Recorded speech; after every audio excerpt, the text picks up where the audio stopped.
और इस बीच बड़ी खबर आपको बता दें, एसआईआर पर सुप्रीम कोर्ट का बड़ा फैसला।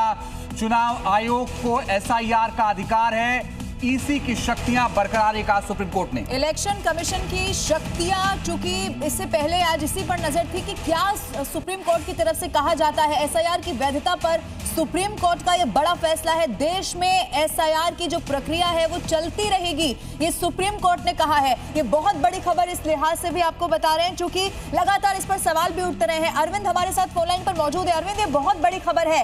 इलेक्शन कमीशन की शक्तियों को लेकर सबकी नजर थी, क्या कहेगा सुप्रीम कोर्ट, और ये कह दिया है कि इसी तरह से एसआईआर चलता रहेगा देश में। अरविंद, बिल्कुल, और सुप्रीम कोर्ट में अभी भी फैसला पढ़ा जा रहा है। चीफ जस्टिस सूर्यकांत फैसला पढ़ रहे हैं और अभी तक जो फैसले में कहा गया है उससे ये बात साफ है कि सुप्रीम कोर्ट ने चुनाव आयोग की एसआईआर प्रक्रिया की वैधता पर मुहर लगा दी है। सुप्रीम कोर्ट ने ये कहा है कि चुनाव आयोग को इस बात का कानूनी और संवैधानिक अधिकार हासिल है कि वो एसआईआर जैसी प्रक्रिया करा सकता है।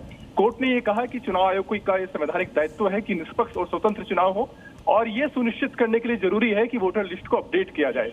कोर्ट ने यह भी कहा कि ऐसा नहीं लगता है कि चुनाव आयोग ने एसआईआर की प्रक्रिया के दौरान जो कदम उठाए वो गलत थे। ये कदम बिल्कुल संतुलित थे और ऐसा नहीं कहा जा सकता कि चुनाव आयोग ने अपने अधिकार क्षेत्र से बाहर जाकर के काम किया है। यानी अभी तक कोर्ट ने जो फैसले के हिस्से पढ़े हैं उससे बात साफ है कि अभी तक जो कुछ एसआईआर की प्रक्रिया को अंजाम दिया गया है उस पर सुप्रीम कोर्ट ने मुहर लगा दी है। हालांकि ये मामला अभी बिहार तक सीमित था, लेकिन कोर्ट के इस फैसले से साफ है कि सिर्फ बिहार तक ही मामला सीमित नहीं रहेगा। अभी तक जिन जिन राज्यों में एसआईआर की प्रक्रिया हुई है और जिन राज्यों में एसआईआर की प्रक्रिया जारी है उसको सुप्रीम कोर्ट ने एक तरीके से सही ठहराया और कहा है कि चुनाव आयोग के अधिकार क्षेत्र में आता है।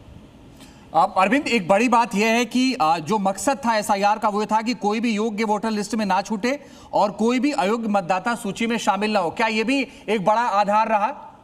बिल्कुल, कोर्ट ने यही कहा है कि चुनाव आयोग का संवैधानिक दायित्व है कि वो ये सुनिश्चित करे कि सही और निष्पक्ष चुनाव हो।